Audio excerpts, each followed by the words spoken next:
আসসালামু আলাইকুম। নবম শ্রেণীর যে বিজ্ঞানের পঞ্চম অধ্যায়ের এর আগেও কিন্তু আমি তোমাদের ক্লাস নিয়ে ফেলেছিলাম। তো আজকে আমরা একটা নতুন একটা টপিক নিয়ে আলোচনা করব তোমাদের, যে দেখো যে পারমাণবিক ভর এবং আপেক্ষিক পারমাণবিক ভর কিভাবে নির্ণয় করতে হয় সেই বিষয়ে আজকে আমাদের আলোচনা। তো আলোচনার পূর্ব মুহূর্তে আমি একটু বলতে চাই যে আমি এখানে বেশ কিছু তথ্য তোমাদের সামনে লিখে রেখেছি।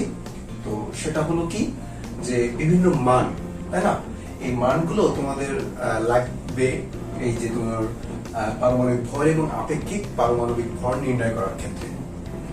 এখন দেখো, আমরা 1961 সালের আগে যদি আমরা যাই তাহলে আমরা দেখতে পাবো যে হাইড্রোজেন কে একক ধরা হতো যে পারমাণবিক ভর নির্ণয় করার ক্ষেত্রে।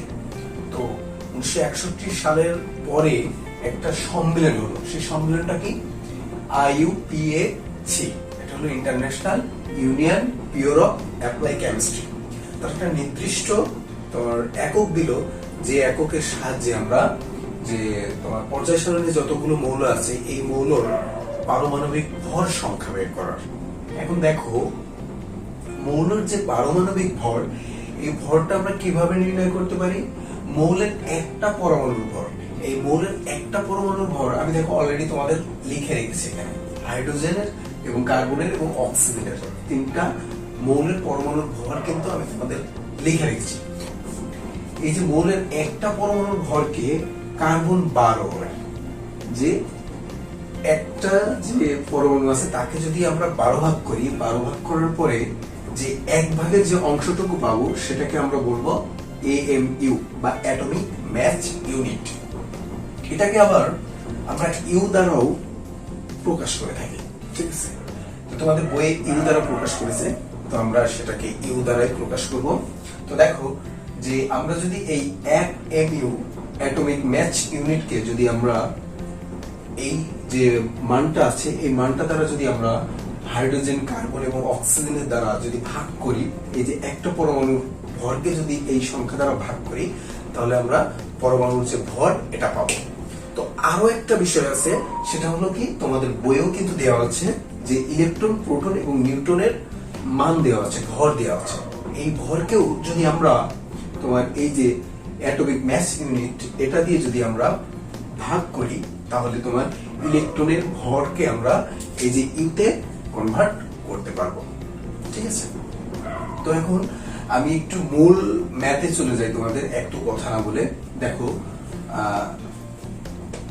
আমরা যদি এই যে মানটা যদি আমরা দেখি, এই মানগুলো কোথা থেকে পেলাম আমরা, এটা হলো আলোক ভর বর্ণালী, ঠিক আছে, ইলেকট্রোফটোস্ফিয়ার থেকে আমাদের এটা মাপা হয়েছে। যদিও এটা আমাদের কিন্তু মাপা সম্ভব না, আমাদের যারা বাংলাদেশি কিন্তু এটা সম্ভব না, কিন্তু এটা এই যে আমাদের যে ইউনিয়ন আছে, যে international union pure of apply chemistry, এখান থেকে কিন্তু আমাদের এই মানটাকে প্রমাণ মান এটা কিন্তু বের করে রেখেছে।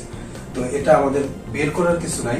দেখো এখানে আমি হাইড্রোজেন, কার্বন এবং অক্সিজেনের যে একটা পরমাণুর যে ভর, এই ভরটা যে আলোক বর্ণালী দ্বারা যে বের করা যে মান, সেই মানটা কিন্তু আমি এখানে লিখে রেখেছি।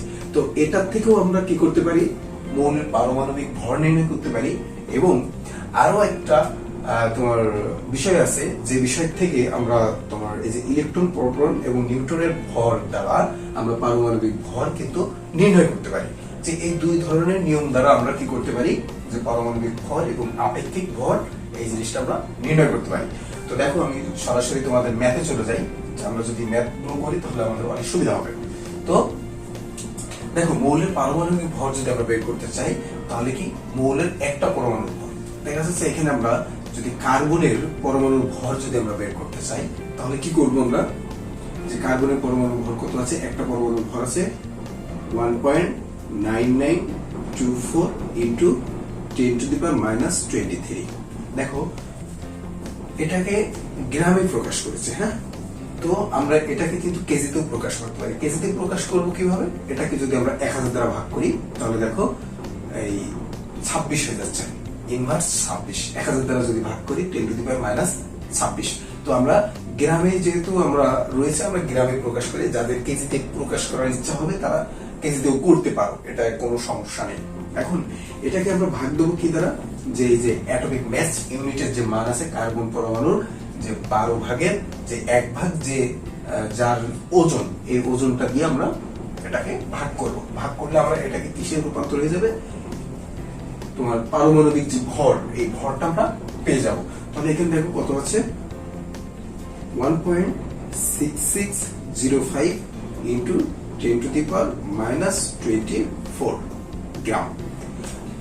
দেখো আমাদের কিন্তু এখানে এই যে গ্রামে গ্রামে কিন্তু কেটে যাচ্ছে, ঠিক আছে। এই জন্য মৌলের পারমাণবিক ভরের কোনো একক হয় না।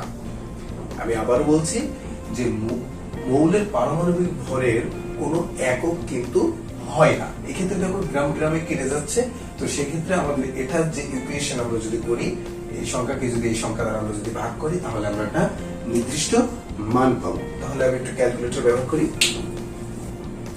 দেখো এখানে আমাদের মানটা কত দেয়া, 1.9924 ইন্টু 10⁻⁻23। এটাকে যদি আমরা যে 1.605 দ্বারা ভাগ করি, 1.6605 ইন্টু 10⁻⁻24,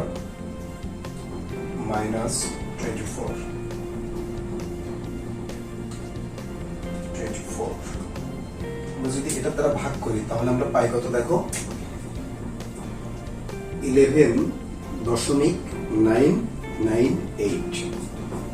দেখো আমরা যে কার্বন, আমরা কিন্তু অলরেডি কিন্তু জানি, হ্যাঁ, আমরা যদি পর্যায় সারণী দেখি বা এর দিক থেকে কিন্তু আমরা অলরেডি কিন্তু জানি যে একটা কার্বন পরমাণু ভরের যে মৌলের যে পারমাণবিক ভর সেটা কত, 12।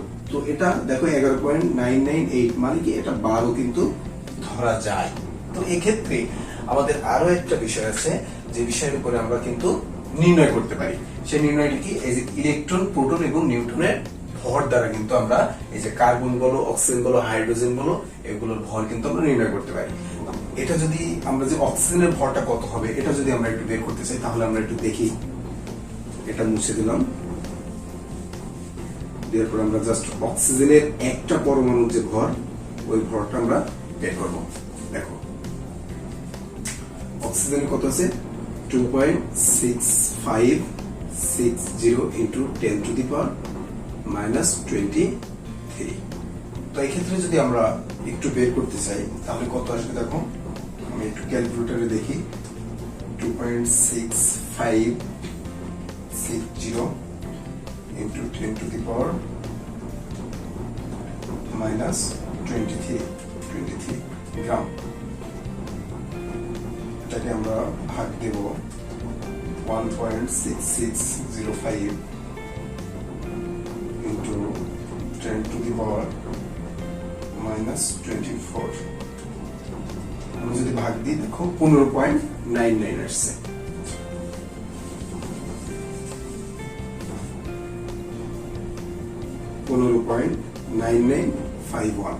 এমন আসছে।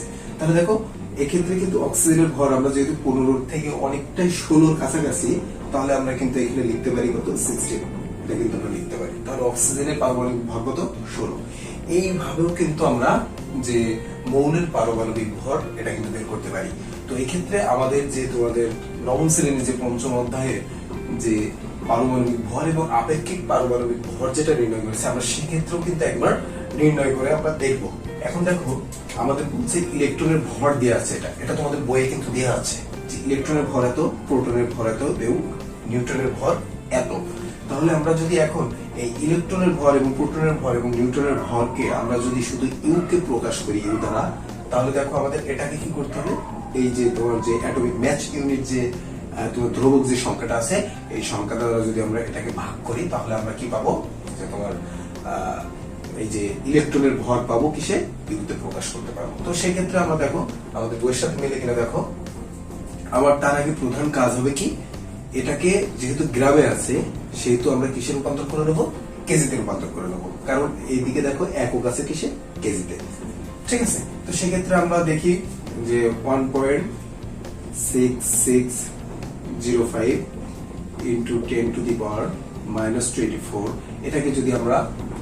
কেজিতে রূপান্তর করতে যাই তাহলে কি করতে হবে 1000 দ্বারা ভাগ করতে হবে। 1000-এর উপর ভাগ করার মানে কি যে একের করে কয়টা শূন্য, একটা দুটো তিনটা শূন্য, তাহলে এর সাথে কত যোগ হয়ে যাবে, -3 যোগ হয়ে যাবে। কারণ এটাকে যদি আমরা 1000 দ্বারা ভাগ করি তাহলে দেখো এই যে সংখ্যাটা যে মান এটা কত 10 গুণ 10 গুণ 10 এটা করলে কিন্তু আমাদের এই মানটা পাওয়া যাচ্ছে। তাহলে দেখো 10 টু দি পাওয়ার কত হচ্ছে -3। তাহলে দেখো আমাদের প্রকৃত মান আসছে কত, সমান সমান -27। তাহলে এটাই আসবে কিসে, গ্রামে রূপান্তর হবে। তাহলে দেখো আমরা একবারে এখানে -20 কেজি, সরি কেজিতে রূপান্তর হবে। তাহলে -27 এটা কিসে আসবে, কেজিতে রূপান্তর হবে। ঠিক আছে,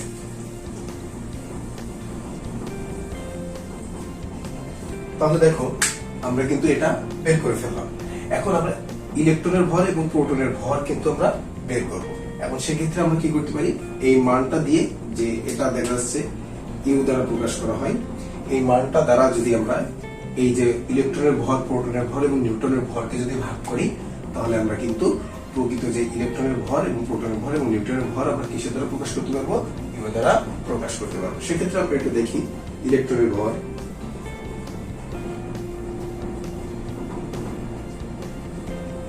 ইলেকট্রনের ভর আসবে কত, দেখো এখানে আমরা লিখতে পারি 9.109 ইন্টু 10 টু দি পাওয়ার -31।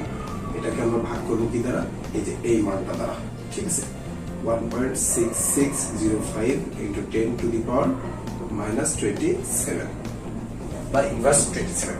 আচ্ছা, এটা যদি আমরা ভাগ করি তাহলে 9.109 ইন্টু 10 টু দি পাওয়ার -31, এটাকে আমরা ভাগ করব 1.605 ইন্টু 10 টু দি পাওয়ার -27। এটা দ্বারা যদি আমরা ভাগ করি অ্যান্সার কত আসে, দেখো খুব সুন্দর একটা মান এসছে, যে 5.6753 ইন্টু 10 টু দি পাওয়ার -04। আচ্ছা, এই যে এই মানটা যে আসলো, তোমাদের ক্যালকুলেটর যদি সিম্পল ক্যালকুলেটর হিসেব করতে যাও তাহলে দেখবা যে এই মানটাই আসবে। তো এই মানটাকে যদি আমরা ভেঙে লিখি তাহলে কি হবে, দেখো যে এটা মানে কি, এটার দ্বারা কত, একের পরে 4টা শূন্য দ্বারা ভাগ। তাহলে 4টা শূন্য দ্বারা যদি আমাদের ভাগ হয় তাহলে এটা কিন্তু আমরা অলরেডি মুছে দিতে পারি। যদি মুছে দিই তাহলে কি হবে, দেখো এখানে আমরা যদি এই সংখ্যা দ্বারা ভাগ করি, আমাদের যেমন তোমার ক্লাস 4, 5, 6 এর থেকে কিন্তু আমরা এই দশমিকের ভাগগুলো করে আসছি। তো আমাদের একের পরে যে কটা শূন্য থাকবে, যে কটা শূন্য থাকবে, সে কটা কি হবে, ভাগের সময় কি হবে, বাম দিকে যাবে এবং গুণের সময় ডান সাইডে যাবে। তাহলে দেখো কয়টা ঘরে এগোবে, 1টা 2টা 3টা 4টা। তাহলে দেখো 1 2 3, একটা দশমিক, এই যে 5। দেখো কয়টা ঘর আগে গেছে, একটা ঘর, 2টা ঘর, 3টা ঘর, 4টা ঘর। এবার আসবে কত, 6 7 5 3 5 3। এটা হলো কি, ইউ। দেখো তোমাদের বইয়েও কিন্তু এই জিনিসটা কিন্তু এই যে এই মানটা কিন্তু মিলে গেছে। দেখা যাচ্ছে তোমার পরবর্তীতে 4টা সংখ্যা যদি মেলে দশমিকের পরে, তোমার সেটা কিন্তু আমাদের মোটামুটি আসন্ন মান ধরা যেতে পারে। তো সেক্ষেত্রে আমরা ইলেকট্রনের ভর পেলাম কত, এটা আমি একটু লিখে রাখি। এটা সে আমরা এখানে ইলেকট্রনের ভর পেলাম কত, দেখো ইলেকট্রনের ভর পেলাম কত, 0.0005675 ইউ।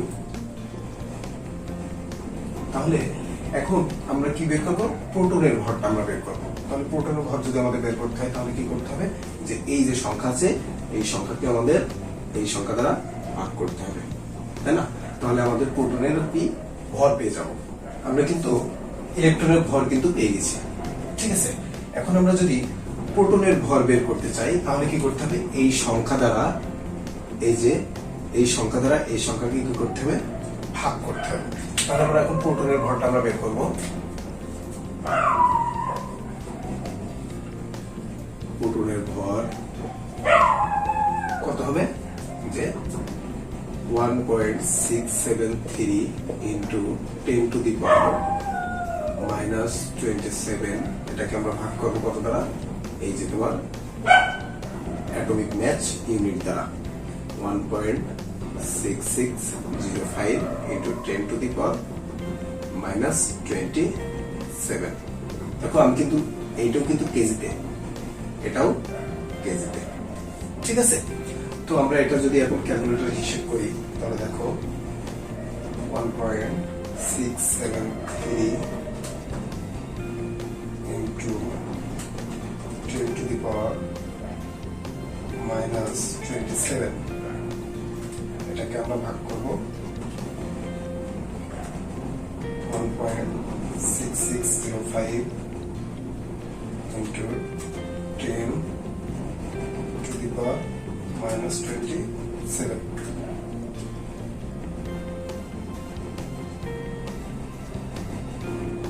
আমাদের মান আসছে কত দেখো? 1.00752 এমন একটা মান আসছে। তো আমরা যদি এখন প্রোটনের ভর বের করলাম, এখন যদি আমরা নিউটনের ভর বের করি,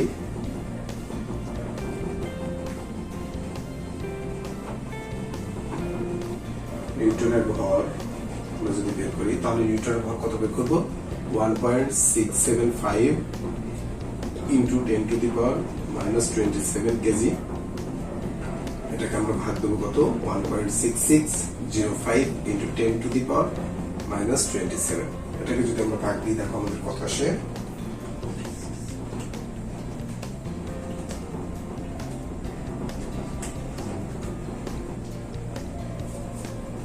এটার অ্যান্সার আসছে কত দেখো?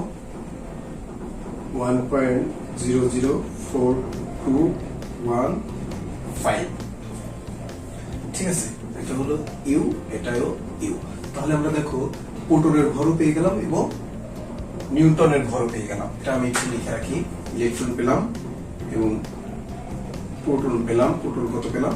1.00752। এটা পেলাম আমি প্রোটন এবং কি পেলাম? নিউট্রন। এখানে লিখি নিউট্রন পেলাম কত? 1.00421 এই সংখ্যাগুলো আমি পেলাম। এখন এই সংখ্যাগুলো যদি আমরা যোগ করি এবং যোগ করার পরে যে কার্বনের যে পারমাণবিক সংখ্যা কত? 6। এখন 6 দ্বারা যদি আমরা গুণ করি তাহলে আমরা কি পাবো? যে পারমাণবিক যে ভর, এই ভরটা আমরা পাবো। এটা বইয়ে কিন্তু দেয়া আছে যে কোন পরমাণু যে ইলেকট্রন, প্রোটন এবং নিউট্রনের ভর সংখ্যার যে যোগফল, এই যোগফল ভর সংখ্যার সাথে যদি আমরা গুণ করি তাহলে কি পাবো? পারমাণবিক ভর যেটা পাবো এটাই পাবো আমরা। তো এখন দেখি আমরা একটু পারমাণবিক ভর নির্ণয় করার একটু চেষ্টা করি আমরা।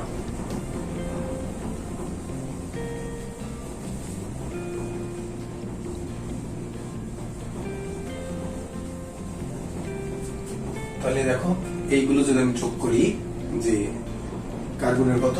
6 ইন্টু ই প্লাস পি প্লাস এন, এটা যদি আমরা মান বের করি তাহলে কত হবে? আর তোমার 0.00567 প্লাস প্রোটনের ভর কত আছে? 1.00752 প্লাস নিউট্রনের ভর কত আছে? 1.00421। আচ্ছা, এটাকে যদি আমরা যোগ করি তাহলে কি হবে দেখো? দেখো 6 ইন্টু 2.0123, এটাকে যদি আমরা 6 দ্বারা গুণ করি, অ্যান্সার গুণ 6, তাহলে আমাদের আসছে কত দেখো? 12.7। দেখো এইভাবেও কিন্তু আমরা কার্বনের কি ভর কিন্তু আমরা নির্ণয় করতে পারছি। 0.07381। তাহলে দেখো তোমাদের যে পারমাণবিক যে ভর, এই ভরটা যদি তোমরা নির্ণয় করতে যাও সেক্ষেত্রে তোমাদের যে পর্যায় সারণী যে তোমাদের যে পারমাণবিক যে ভর দেওয়া আছে, এই ভরটা কিন্তু খুব সুন্দরভাবে তোমাদের যে দশমিক সহকারে যেটা দেওয়া আছে সেটা কিন্তু তোমরা অলরেডি বের করতে পারবা। এটা কিন্তু তোমাদের বইয়েও কিন্তু খুব সুন্দরভাবে দেওয়া আছে। এখন যদি আমরা অক্সিজেনের বের করি তাহলে অক্সিজেনে আমরা এই যে মানটা বের হয়েছে, এই মানের সাথে যদি আমরা 8 গুণ করি তাহলে কিন্তু আমরা অক্সিজেনের পাবো। তাহলে দেখো এই যে মানটা আছে অক্সিজেনের মানটার সাথে যদি আমরা 8 গুণ করি তাহলে আমরা পাবো কত, তাহলে আমরা পাবো 16.9, 16.0984। দেখো এটা কিন্তু আমরা অক্সিজেনে পেয়ে যাচ্ছি। তাহলে এই যে মানটা, এই মানটা যে আমরা বের করলাম, এটা কিসের ক্ষেত্রে? ইলেকট্রন, প্রোটন এবং নিউট্রনের ক্ষেত্রে, যে 2.0123। ঠিক আছে, এই মানটা দ্বারা তুমি যে কোনো তোমার মৌলের যে 114টি যে মৌল আছে, এই মৌলের যদি পারমাণবিক ভর বের করতে চাও, তাহলে এই সংখ্যা দ্বারা যদি তার যে পারমাণবিক যে সংখ্যা, ওই সংখ্যাকে যদি গুণ করো, তাহলে আমাদের কি পাবা? পারমাণবিক যে ভর, সেই ভরটা তোমরা বের করতে পারবা। তো এখন আমরা আসবো কি আপেক্ষিক পারমাণবিক ভর। এই আপেক্ষিক পারমাণবিক ভরটা কি? দেখা যাচ্ছে কোনো একটা যৌগ, ঠিক আছে, মৌল থেকে কি তৈরি হয়? যৌগ সৃষ্টি হয়। এখন এই যৌগের যে পারমাণবিক যে ভর আছে, প্রত্যেকটা যৌগের ভিতরে তো মৌল আছে। তোমার যৌগগুলো গঠিত হয় কিভাবে? অনেকগুলো মৌল নিয়ে, দেখা যাচ্ছে একটা, দুইটা বা তিনটা মৌল নিয়ে কিন্তু যৌগ সৃষ্টি হয়। এখন এই যৌগের যে ভর, এটাকে বলা হচ্ছে কি আপেক্ষিক পারমাণবিক ভর বা আপেক্ষিক ভর। তো সেই ক্ষেত্রে আমরা যদি এখন পানি যদি দেখি, H2O, অক্সিজেন, তাই না? তাহলে আমরা যদি এই অক্সিজেনের পারমাণবিক ভর যদি আমরা নির্ণয় করতে যাই, সেক্ষেত্রে আমাদের কি হতে পারে? দেখো, এই হাইড্রোজেনের পারমাণবিক ভর কত? 1, এবং 1 এর সাথে যদি আমরা 2 গুণ করি, প্লাস অক্সিজেনের পারমাণবিক ভর কত? এই যে বের করলাম 16। তাহলে এটা কত হচ্ছে? 2 কে 2, 2 যোগ 16, তাহলে এটা কত হচ্ছে? 18। ঠিক আছে, যে পানির যে হাইড্রোজেন প্লাস এই যে অক্সিজেন, এটার পারমাণবিক ভর কত? 18, কি আপেক্ষিক পারমাণবিক ভর। ঠিক আছে, এটা তো তুমি পেয়ে গেলে। আমরা আরো একটা মৌলের উদাহরণ দিতে পারি, সেটা কি সালফুরিক অ্যাসিড, H2SO4। এটা যদি আমরা আপেক্ষিক ভর নির্ণয় করতে যাই, তাহলে আমরা কি করতে পারি? হাইড্রোজেনের পারমাণবিক ভর কত? 1, এটা যেটা থাকবে এটা হলো গুণ হবে 1 গুণ 2, প্লাস তোমার সালফারে কত? 32, প্লাস অক্সিজেনে কত? 16, প্লাস 16 সাথে কত হবে?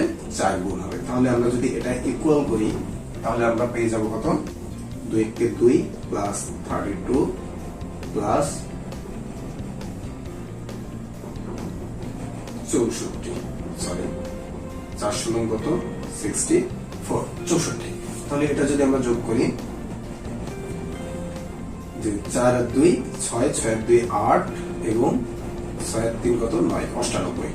তাহলে দেখো আমরা কিন্তু যে সালফারিক অ্যাসিডের যে আপেক্ষিক ভর, এটাও কিন্তু আমরা বের করতে পারলাম 98। তাহলে এইভাবেই কিন্তু আপেক্ষিক ভর নির্ণয় করা হয়। তাহলে দেখো পারমাণবিক ভর যদি আমরা বের করতে পারি, তাহলে আপেক্ষিক ভরও কিন্তু আমরা বের করতে পারবো। এক্ষেত্রে আপেক্ষিক ভর নির্ণয় করার ক্ষেত্রে দেখা যাচ্ছে হাইড্রোজেন এখানে 2টা আছে, হাইড্রোজেন এখানে 2টা আছে, তাহলে হাইড্রোজেনের যে পারমাণবিক ভর 1, তার সাথে কিন্তু 2 গুণ হবে, কিন্তু আর বাদ বাকি যেটা আছে সেটা হচ্ছে সালফার, এটা যোগ হবে। এই যে সালফার, সালফারের কত? তোমার পারমাণবিক সংখ্যা হলো 16 এবং পারমাণবিক ভর হলো কত? 32। এখন এটার সাথে যোগ হবে কি অক্সিজেনের যে পারমাণবিক যে ভর আছে, অক্সিজেন কত? 16, এবং 16 দেখো এখানে অক্সিজেন কয়টা আছে? 4টা আছে, তাই 4 গুণ। ঠিক আছে, এইভাবে কিন্তু আমাদের আপেক্ষিক পারমাণবিক ভর নির্ণয় করতে হয়।